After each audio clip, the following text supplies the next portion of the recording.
Olá pessoal, mais uma vez gravando vídeo aqui no canal e hoje eu venho fazer uma exposição um pouco mais abrangente sobre essa obra Escravos Cristãos e Senhores Muçulmanos do Robert C. Davis, tá? Há um vídeo anterior de apresentação e aqui eu gostaria de fazer esse vídeo um pouco mais extenso para que eu pudesse fazer a leitura de algum trecho, né? Alguma exposição para poder também mostrar para vocês o que vocês vão encontrar aqui nessa obra. Bom, então é o seguinte, como eu disse no anterior, eu vou reiterar, o Robert C. Davis é historiador e professor emérito da Ohio State University, PhD em História do Mediterrâneo e da Itália renascentista pela Universidade Johns Hopkins. Publicou 6 livros e inúmeros artigos ligados a esses valores e a essas questões culturais do Mediterrâneo relacionados ao século XVI e XVIII. Bom, aqui já tem um ponto muito interessante, né? Que é o seguinte, o que ele diz na contracapa do livro é: os historiadores vêm ignorando há décadas a existência da escravidão branca. A maior parte das pesquisas feitas na área, pautadas certamente pelos paradigmas e dogmas ideológicos que tomaram conta dos ambientes universitários do mundo a partir de meados do século XX, reforçam o estereótipo do opressor branco e do negro oprimido. Qualquer um que diga hoje que a escravidão branca chegou a proporções tão significativas quanto as da escravidão negra será invariavelmente taxado de supremacista branco e revisionista histórico. No entanto, quem quer que leia até o fim o estudo do Robert Davis, um dos acadêmicos mais respeitados na área, chegará à inevitável conclusão de que a escravidão branca por parte dos muçulmanos é um fato histórico amplamente documentado. Como eu disse no vídeo anterior, a escravidão, independente de onde seja, da forma que seja e por quem seja feita, ela é reprovável. Porém, o que acontece é, como está dito aqui, muitas pessoas ignoram que brancos também foram escravizados por muçulmanos. E aqui, esse estudo do Robert Davis, ele está abordando regionalmente. Ele está falando do Mediterrâneo, na costa da Berbéria e na Itália, de 1500 a 1800. Então, esse é um estudo direcionado, fundamentado para essa região, tá? O que não quer dizer que não houve escravidão de brancos em outras regiões, em outros períodos, tá? O ponto é, muitas das vezes é sonegada a informação, né, ou é suprimida a proporção ou a forma que foi realizada a escravidão, dos brancos, também aqui no caso desse livro, pelos negros, tá? Muçulmanos. Bom, então, ah, no vídeo anterior eu expliquei que essa obra está dividida em 3 capítulos, perdão, em 3 partes diferentes. Então ele vai começar a falar sobre a escravidão, a quantos escravos, a captura e a comercialização, e nesse âmbito ele vai fazer uma diferenciação entre a forma de captura e comercialização feita pelos europeus, predominantemente ali portugueses, né, e o envio dos escravos para o Atlântico, e a forma e a finalidade da escravidão realizada por esses muçulmanos ali, principalmente da região da Berbéria e da Itália, tá? Ele vai falar sobre o trabalho escravo, a vida do escravo, né, sobre as condições da vida do escravo, a frente interna, né, as estratégias que foram utilizadas na tentativa de resgatar parte dessa população que era escrava ali, e aí pelos governos, os estados ali da Itália, enfim. E no final, ele vai trazer o ponto que se chama do celebrando a escravidão.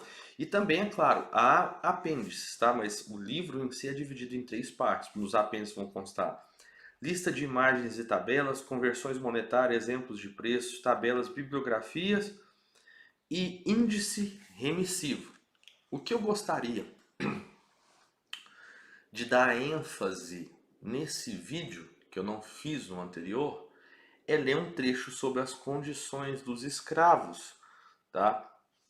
nas galés, ou seja, nos barcos dos corsários.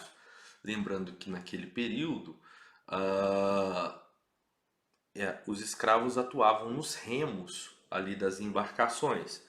Enfim, ó, esse trecho está principalmente a partir, eu vou ler, ele é um trecho mais longo, mas eu vou ler a partir da página 130. A vida do escravo de uma galé corsária era considerado um verdadeiro inferno na terra para aqueles pobres coitados. E apesar dos esforços de estudiosos recentes em querer subestimar tal experiência, ao alegarem que as condições nessas galés eram pelo menos condizentes com os padrões da época encontrados nos navios cristãos, não se pode negar que esta foi uma das formas de trabalho escravo mais cruéis jamais implementadas. E aqui ele traz a citação, né, do Friedman Christian Captives, Mezzogiorno e Pirateria. Essa referência aqui desse Friedman.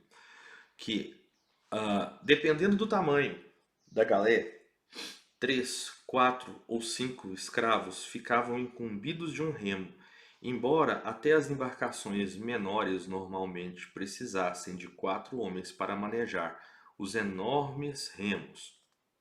Mais aqui uma citação do Morgan, A Story of Algiers.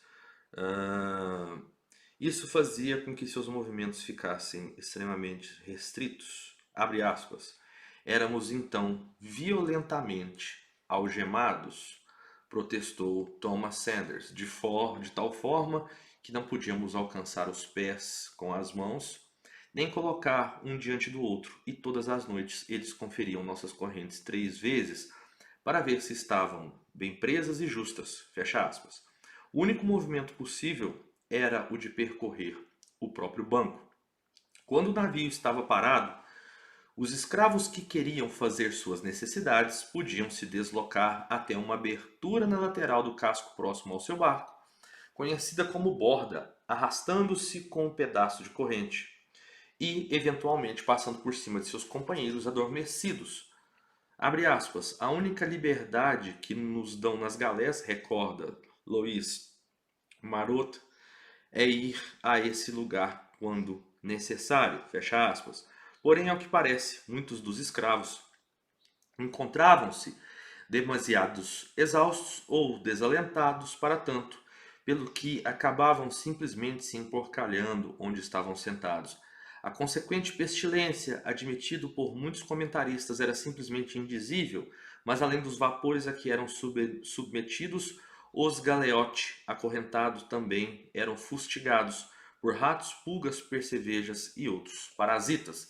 Esse galeote é a expressão utilizada para esses escravos, para os escravos, para nomear esses escravos que remavam nas galés. Como vestimenta, os galerianos geralmente contavam apenas com um curto par de calças de linho para cobrir a sua vergonha. Não recebiam camisas para proteger as suas costas nuas da chuva ou do sol.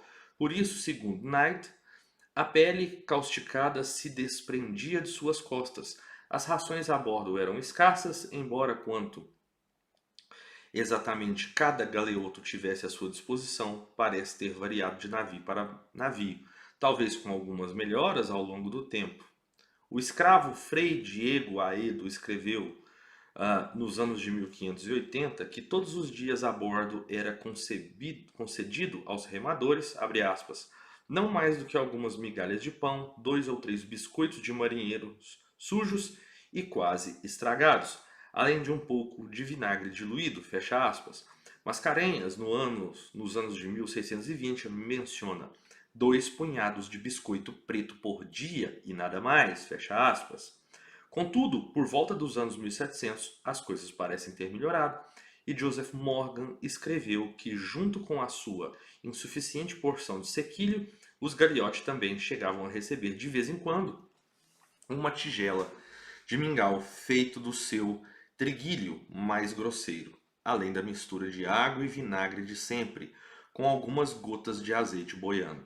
Há pouco tempo, Ellen Friedman afirmou que essas rações eram praticamente iguais às fornecidas aos marinheiros ou soldados, quer renegados, quer muçulmanos das mesmas galés, e parece que essa informação procede. A constante preocupação de todos os reis era manter a sua embarcação mais leve e ágil possível, e por isso levavam menos que o mínimo necessário de comida, água e roupas.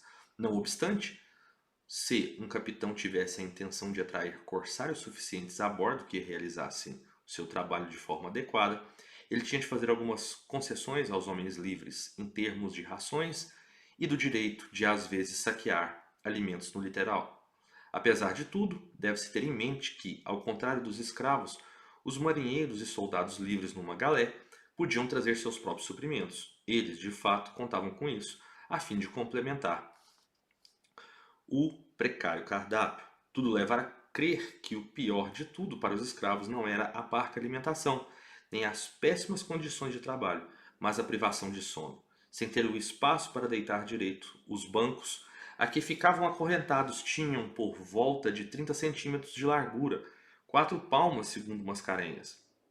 Eles precisavam dormir como podiam enquanto permaneciam sentados. Abre aspas, 5 escravos sentados de quina, sem poder sequer se virar. O travesseiro deles era o banco, e a sua posição curvada ficando sem muito espaço para esticar as pernas. Fecha aspas.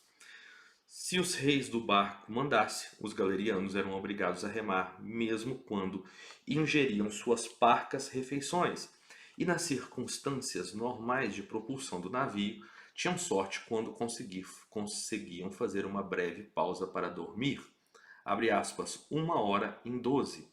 E a mesma coisa à noite. Foi a experiência de Knight quando uma metade rema, a outra cochila. Na verdade, Knight culpava a exaustão e a absoluta privação de sono para levar os muitos galeote a um estado que chamou de êxtase contínuo, pois nenhuma das duas era superada pelo sol que castigava suas costas despidas e uma sede com frequência se tornava tão extrema a ponto de levar alguns remadores a beber água do mar. E por aí ele prossegue falando das surras que eram dadas nos escravos, né? O quanto a maioria desses escravos faziam de tudo para que não fossem levados nesses barcos, sabendo que a morte era uma possibilidade alta, quase certeira em algumas determinadas ocasiões. E assim, pessoal, esse tipo de relato percorre o livro inteiro, tá? Com citação de outros padres, citações, como eu disse no vídeo anterior, de escravos que pagavam escribas para que escrevessem para suas famílias. Enfim, quem então tem interesse em, digamos, buscar uma introdução nesse assunto sobre a escravidão dos brancos, esse livro é extremamente interessante. Escravos cristãos, senhores muçulmanos. Eu deixarei aqui na descrição do vídeo o link para quem tiver interesse em adquirir a obra no site da Vida Editorial e um cupom de desconto que pode ser aplicado no momento da compra, tá? Espero que vocês tenham gostado, que possa ter trazido alguma informação importante, interessante para vocês. Um abraço e até o próximo vídeo.